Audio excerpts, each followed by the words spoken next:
Hey guys, देखो लगभग अगर आपको मौका मिलता है कि 35,000 रुपीज़ से केवल 35,000 रुपये लगाकर 500 करोड़, कम से कम तो 500 करोड़ बना लोगे, तो क्या आप ये मौका छोड़ना चाहोगे? क्या छोड़ना चाहोगे आप ये मौका? नहीं छोड़ना चाहेगा, कोई भी इंसान नहीं छोड़ना चाहेगा। लेकिन इसके ऊपर एक और यहाँ पर लगभग मैं आपको बता दूं कि एक रूल है। रूल यह है कि आपका 35,000 रुपीज़ जीरो भी हो सकता है और आप कंगाल भी हो सकते हो। देखो मैं आपको बता दूं, स्टॉक मार्केट में दो तरीके के लोग होते हैं। पहला पहला क्या करेंगे, देखो दो कंपनी है। एक कंपनी का मान लेते हैं कि कंपनी ए, ये मान लेते हैं ये स्मॉल कैप कंपनी है, स्मॉल कैप है। और दूसरे कंपनी जो मैं आपको बता दूं कि एक और बड़ी कंपनी है जो कि लार्ज कैप कंपनी है। अब ज़्यादातर लोगों से पूछे हुआ कि भाई ये दोनों कंपनी में से खरीदे कौन, तो सारे लोग बोलेंगे कि भाई आप लार्ज कैप खरीदो। सभी लोग बोलेंगे लार्ज कैप खरीदो। हालांकि स्मॉल कैप कंपनी ने 1000% तक का रिटर्न निकाल के दिया और ये स्मॉल कैप कंपनी ने, सही है। और ये जो लार्ज कैप कंपनी है इसने केवल 200% का ही रिटर्न निकाल के दिया है। फिर भी लोग क्यों बोलते हैं लार्ज कैप को खरीदने के लिए? पता है इसके पीछे रीजन केवल यही है कि बड़ी वाली कंपनी डूबेगी तो नहीं, तो हमारा पैसा सेफ रहेगा। अरे भाई आप बिजनेस करने आए हो तो यहां पर रिस्क तो लेना ही पड़ेगा ना, है कि नहीं है? तो मैं आपको बता दूं, आधा से ज्यादा लोग केवल लार्ज कैप कंपनी इस वजह से बताते हैं क्योंकि वहां पर उनका पैसा सेफ रहेगा। समझ रहे हो? और मैं आपको बता दूं, जितने भी लगभग अरबपति या करोड़पति या बोल दो भारत में बने हैं स्टॉक मार्केट से, वो सभी लोग ना छोटे छोटे स्टॉक खरीद के ही बने हैं। और आज के डेट में जब वीडियो देख रहे हो ना, तो पूरा प्रूफ मैं आपको दिखाऊंगा। एक ऐसा इंसान जिसने केवल 35,000 करोड़ से 500 करोड़ बनाया है। मतलब सोच सकते हो 500 करोड़ आज के डेट में, तो आजकल के डेट में तो बहुत सारे निवेशक के पास 5 लाख, 10 लाख, 20 लाख, 50 लाख रुपए हैं, लेकिन फिर भी क्या वो 500 करोड़ बना पा रहे? नहीं नहीं। क्यों? क्योंकि उनको यही सिखाया जाता है कि लार्ज कैप कंपनी में निवेश करो। देखो यहां पर होता क्या ना कि वो छोटे छोटे कंपनी को सही से स्टडी नहीं कर सकते, उनको रिसर्च नहीं कर सकते। और बड़ी बड़ी जो लार्ज कैप कंपनी होती है, कोई भी बता देता अच्छी कंपनी है, बस अच्छी है, बस अच्छी है, जवान से निकल गया बस अच्छी है करके, समझ रहे हो? और एग्जाम देने के लिए अगर मैं आपको बता दूं, चौथे क्लास के जब बच्चे एग्जाम देने जाते हैं ना, तो उनके लिए लगभग 1 साल का प्रिपरेशन करना पड़ता है। तो फर्क बस यही है, आपको भी प्रिपरेशन करना होगा यहाँ पर। और आज जिसके बारे में हम बात करें उनका नाम है विजय खेड़िया। आपका दिमाग चकरा जाएगा। ट्राइडेंट का मार्केट कैप लगभग 31,000 या 30,000 करोड़ के आसपास है। और जो कंपनी विजय खेड़िया ने आज के डेट में खरीदा, पता है उसका मार्केट कैप क्या है? केवल 1,000 करोड़ या 1,500 करोड़ के आसपास है। 1,000 करोड़ या 1,500 करोड़ के आसपास है। मतलब ट्राइडेंट से 20-30 गुना छोटी कंपनी है। अब बताओ लार्ज कैप कहाँ गया? और विजय खेड़िया वही इंसान है जो लगभग राकेश झुनझुनवाला के बाद मतलब अच्छे प्लेयर में नाम आता है उनका। सोच लो, अब आपको क्या चाहिए? सेफ्टी चाहिए तो मैं आपको बोलूंगा आप फिक्स डिपॉजिट करवा दो। उससे भी बड़ा सेफ्टी चाहिए तो मैं आपको बोलूंगा आप अपने घर में भी पैसे रख सकते हो। उससे भी बड़ा सेफ्टी चाहिए तो मैं आपको बोलूंगा पैसा कमाना भी छोड़ दो। जब पैसा रहेगा ही नहीं तो भाई कौन लेकर जाएगा, और फिर पैसा डूबने का भी झंझट नहीं रहेगा। तो मैं आपको बोलूंगा देखो, जहां रिस्क लोगे वहां पर ही रिवॉर्ड देखने को मिलेगा। देख सकते हैं अंबिका कॉटन, इसका शेयर का प्राइस 2,763 रुपीज़ के आसपास देखने को मिला। 20% का तेजी, आप देख रहे हो ना, 20% का तेजी। और पिछले 5 दिनों में तो देखो लगभग 40% का रिटर्न। क्या चाहिए आपको? लार्ज कैप कंपनी खरीदोगे ना तो ये जो आप देख रहे हो ना, ये 40% का रिटर्न 5 साल में मिलेंगे, 5 साल में मिलेंगे। भरोसा नहीं है? दिखा दूं आपको, देख सकते हो। निफ्टी 50 की सबसे बड़ी कंपनी सन फार्मा, 5 सालों में कितना रिटर्न मिला है यहाँ पर? 36%। तो इसीलिए बड़े लोग आपको यही बताते हैं लार्ज कैप खरीदो, वहां पर लॉस नहीं होगा लेकिन प्रॉफिट भी नहीं होगा। यूपीएल देख सकते हो, यूपीएल पिछले 5 सालों में कंपनी ने केवल लगभग 58% तक का रिटर्न दिया है। समझ रहे हो? इस वजह से बड़े लोग तो आपको बोलते हैं। आप केवल मुझे, मैं आपको बोल रहा हूँ ना, केवल आप मुझे 1 या 2 दिन का टाइम दे दोगे ना, तो निफ्टी 50 का जो बहुत सारे ऐसे स्टॉक हैं जो तो ऑलरेडी लॉस में है, वो भी मैं आपको बताना स्टार्ट कर दूंगा। और पिछले 5 सालों में निफ्टी ने पूरी तरीके से अगर देखोगे तो ज़्यादातर रिटर्न नहीं निकाल के दिए, ज़्यादा से ज़्यादा 100% के आसपास होगा, बस 100 या 200। लेकिन ये सारे स्टॉक्स देख रहे हो केवल 5 दिनों में ही लगभग आपको 40-50% का रिटर्न निकाल के दे रहे हैं। तो आप 5 दिन में कमाना चाहोगे या फिर 5 साल में कमाना चाहोगे? मैं तो भाई बोलूंगा भले ही पैसा डूब जाए चलेगा, 5 साल कौन रुकने जाएगा भाई इतना।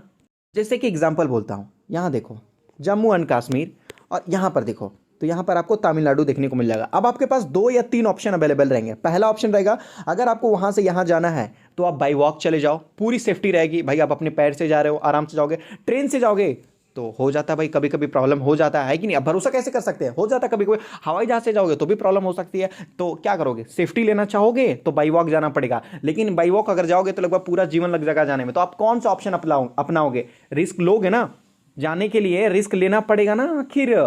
ट्रेन से जाओगे तो भी रिस्क है, एरोप्लेन से जाओगे तो भी रिस्क है, 4 व्हीलर से जाओगे तो भी रिस्क है, लेकिन लोग लेते हैं। मतलब जो रियलिटी है ना दुनिया, उसमें सभी लोग रिस्क लेते हैं, लेकिन जब आ जाते हैं पैसे कमाने की बारी आते हैं तो कोई रिस्क नहीं लेना चाहता यहां पर। आपको पता है बाज पंछी, ये एक ऐसा पंछी है, मैं आपको बता दूं लगभग 60-70 साल की शायद इसकी उम्र होती है, और लगभग 30-40 साल के बाद एक ऐसा टाइम आता है इसके लिए, जो कि लगभग ये मैं आपको बता दूं मरने वाला होता है। इसके पास दो ऑप्शन होते हैं, या तो ये आपके खुद के चोंच से लगभग अपने सारे पंख उखाड़ फेंके, सही है, और अपना चोंच भी तोड़ दे पत्थर में मार मार के, या तो फिर उससे होता क्या है कि लगभग इसके नए चोंच आ जाते हैं और इसके जो पंख है वो नए पंख आ जाते हैं, क्योंकि इनके पंख बहुत भारी हो जाते हैं और चोंच जो है मुड़ जाता है 30-40 साल के बाद, तो ये लगभग शिकार नहीं कर पाता। तो इनके पास यही ऑप्शन होता है कि खुद के, मतलब तुम्हें खुद ही एक एक करके सारे पंख को नोच के फेंकना है। और सोचो उस टाइम कितना दर्द होता होगा। अपने जो चोंच है ना, जिससे ये खाना खाता है, जैसे कि हमारा मुंह होता है, ये पत्थर पे मार मार के उस चोंच को तोड़ देता है, क्योंकि वो बेंड हो जाता है और इंतजार करता है नया चोंच आने का, समझ रहे हो। और उसके बाद फिर लगभग जो है 30 साल और जीता है। चाहता तो ये 30 साल की उम्र में ही मर सकता था, चाहता तो 30 साल की उम्र में ही मर सकता था, क्योंकि बोलेगा ना भाई एक एक पंख निकालने में बहुत तकलीफ हो रही है, बहुत पेन हो रहा है, कौन करेगा, ऐसा नहीं करेगा, चोंच मुड़ गया क्या करूं करके, समझ रहे हो। तो रिस्क सभी लोग लेते हैं, हमें सीखना चाहिए छोटी छोटी चीज़ें। ये देखो, देखो ये जब छोटी छोटी पंछी जब रिस्क ले सकते हैं तो क्या हम नहीं ले सकते यहाँ पर। तो ये जो कंपनी है अंबिका कॉटन, ये देख लो, मैं आपको बता दूं कि लगभग कॉटन यार के लिए कंपनी काम करती है। यान, सही है, कॉटन हो गया, यान हो गया, जो कि शर्ट बनाता है, टी शर्ट बनाता है, मतलब टेक्सटाइल सेक्टर आप समझ लो। ज़्यादा कंपनी एक्सपोर्ट के ऊपर ध्यान देती है। कंपनी खुद ही बता रही है कि यहाँ पर देख सकते हो एक्सपोर्ट आर 71.7 मतलब 72% बोलेंगे चलेगा। यहाँ पर देख सकते हो जो कि कंपनी लगभग ज़्यादा से ज़्यादा ये एक्सपोर्ट करके पैसा कमाती है। और ट्राइडेंट भी एक्सपोर्ट करता है, लेकिन कितना, 56%। तो ट्राइडेंट भी बहुत अच्छा और बहुत बड़ी कंपनी है, समझ लो। तो ये कंपनी देखो बहुत छोटा, केवल 1500 करोड़ का मार्केट कैप आपको देखने को मिल जाएगा। 72% के आसपास कंपनी तो केवल एक्सपोर्ट करती है। हाई क्वालिटी यहाँ पर देख सकते हो प्रीमियम यान जो है ये कंपनी बनाती है यहाँ पर। और ये कंपनी लगभग 30 करोड़ से लेके लगभग 70 करोड़ के आसपास पैसा खर्च भी करने वाली है अपने बिजनेस को बढ़ाने के लिए। सोच लो, ये बहुत अच्छी खबर है। और लगभग कंपनी का मार्केट कैप देख सकते हो 1571। सोच लो, लगभग 1600 करोड़ का मार्केट कैप और ट्राइडेंट का लगभग 32,000 करोड़ का मार्केट कैप। कितना, 32,000। जैसे रिलायंस का मार्केट कैप कितना है, लगभग 15 से लेके 20 लाख करोड़ के आसपास है, 15 से 20 लाख करोड़। सोच लो, इस वजह से वो बड़ी कंपनी है रिलायंस, समझ लो ना, कि उसका शेयर का प्राइस लगभग 2500 या 500 या 700 है, इस वजह से। इस हिसाब से तो अगर आप देखना चाहोगे तो एमआरएफ, बजाज फाइनेंस, फिनसर, इसका प्राइस तो बहुत महंगे है। तो क्या वो बड़ी कंपनी हो गई? बिल्कुल नहीं, ऐसा नहीं होता। साथ में ये कंपनी देखोगे तो लगभग डिविडेंड भी देती है, जो कि लगभग 1.28% के आसपास है, मतलब ट्राइडेंट से ज़्यादा डिविडेंड देती है कंपनी। हालांकि अगर आप देखोगे तो दो लोगों ने माल यहाँ पर बेचा भी है, लेकिन फिर भी विजय खेड़िया ने यहाँ पर खरीदा। अगर आप चाहोगे तो यहाँ पर देख सकते हो ये कंपनी के लगभग जो है जो डील हुआ है वहाँ पर आपको बताया जा रहा। और अभी मैं आपको बता दूं कि जो लगभग यहाँ पर फॉरेन इंस्टीट्यूशनल वाले हैं उन्होंने भी कुछ अपनी हिस्सेदारी बेची है। देखो पहले इनके पास लगभग 4 के आसपास था, इन्होंने बेच के लगभग हाफ कर दिया, लेकिन फिर थोड़ी बहुत यहाँ पर हिस्सेदारी बढ़ाई है। तो लगभग फॉरेन वाले बेचे या ना खरीदे उससे कोई फर्क नहीं पड़ता, लेकिन जिनको बिजनेस अच्छा लगता है भाई वो अपना बिजनेस खरीदते रहते हैं। यहाँ पर देख सकते हो प्रमोटर्स के पास लगभग 50% की हिस्सेदारी है और बाकी पब्लिक के पास है, जो कि लगभग 47% है। और अभी जो है डोमेस्टिक और फॉरेन वाले आ चुके हैं, जिसकी वजह से लगभग थोड़ी हिस्सेदारी और कम हो चुकी है यहाँ पर।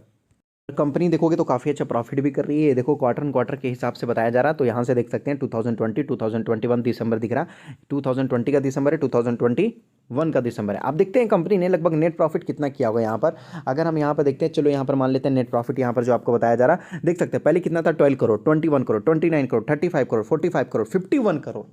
देख लो, वो कंपनी जो लगभग 12 करोड़ के आसपास प्रॉफिट में थी, वही कंपनी लगभग 50 करोड़ के आसपास प्रॉफिट में आ चुकी है। मतलब आप सोच रहे हो कितना ज़्यादा बेनिफिट देखने को मिला।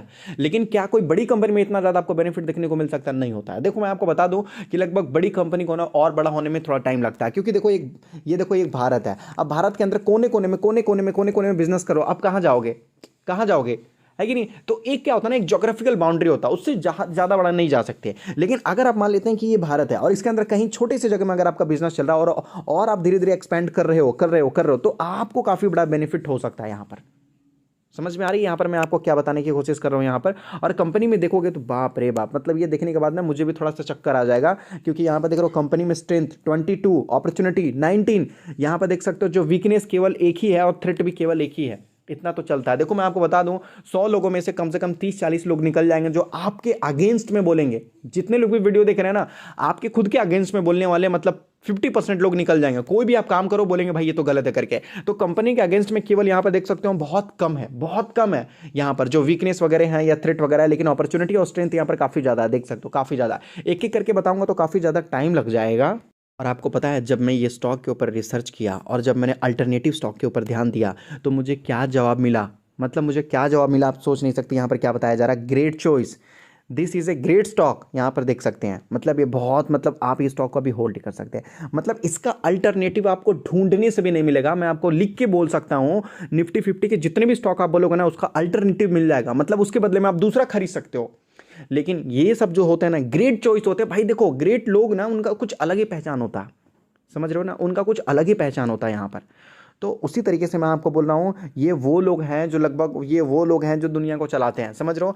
आपको वही स्टॉक बताए जाएंगे जो पूरे स्टॉक मार्केट में। मैं ज़्यादातर लार्ज कैप के ऊपर डिस्कस करता ही नहीं है, मतलब कोई भी बड़ी कंपनी तो ज़्यादातर मैं नहीं डिस्कस करता उसके ऊपर, क्योंकि पता है अच्छी कंपनी है, धीरे धीरे कुछ ना कुछ, मतलब देखो मैं आपको बताना चाहता हूँ कि ये स्टोरी तो आपने सुना ही होगा कि लगभग हाथी के नाक में अगर एक बार चींटी चला जाता है तो हाथी का क्या हाल होता है। लेकिन ये कौन बोलता है, इसको लाओ मेरे सामने दिखाओ। ये तो हो गया, चलो मान लेते हैं कि एक चींटी हाथी के नाक में चला जाता तो क्या होगा। लेकिन ये भी तो सोचो, अगर एक चींटी हाथी के पाँव के नीचे आ जाए, तो हजारों चींटी अगर हाथी के पाँव के नीचे आ जाए तो क्या कर लेगी फिर। तो ये ना कहीं कहीं से कहावत है जो फालतू चीज़ें बताई जाती है लोगों को, और ये भी आपने सुना होगा। ये हिसाब से तो मान लेते हैं एक चींटी इंसान के नाक में भी डुक जाएगा तो फिर बताओ क्या हो जाएगा। लेकिन इंसान देखो कहाँ चांद पे पहुंच गया, क्या चींटी भी चांद पे पहुंच गई है, समझ रहे हो। कुछ लोग ये भी बोलते हैं कि जितनी लंबी चादर हो उतना पैर पसारना चाहिए। एक बात बताओ, जब मैं छोटा बच्चा था, इतना था, जब मैं 1 साल का था तो मेरे पास इतना ही लंबा चादर था। अब मैं और बड़ा हो गया तो क्या मैं वही बचपन वाला चादर आज के डेट में यूज़ करता हूँ? नहीं, चादर चेंज कर दिया लोगों ने, लेकिन डायलॉग वही रखा है, घिसा पिटा। अच्छा एक बात बताओ, ये जो इतना छोटा बच्चा है, कितना देखो कितना अच्छा है, सही है।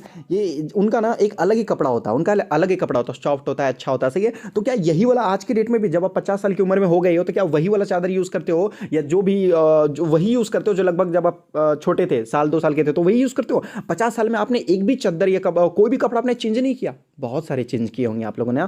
तो डायलॉग चेंज नहीं हुआ, लेकिन बाकी सब कुछ बदल गया। तो मैं आपको बोलूंगा कि ऐसी चीज़ों के पीछे ना पड़े, कभी जिंदगी में आगे बढ़ नहीं पाओगे, समझ रहे हो ना। हर बार कछुआ और खरगोश के बीच में कछुआ ही नहीं जीतता, समझ रहे हो। ये उन लोगों के लिए बताया गया जो लगभग बहुत लेजी हैं, जिनको काम नहीं करना है उनको, समझ रहे हो। तो हर डायलॉग कभी कभी ना चेंज होता है, रिकॉर्ड बनते हैं तोड़ने के लिए। उसी तरीके से ये जो डायलॉग बने हैं ना, इसका भी ऊपर एक ना कुछ बड़ा ही बड़ा होगा।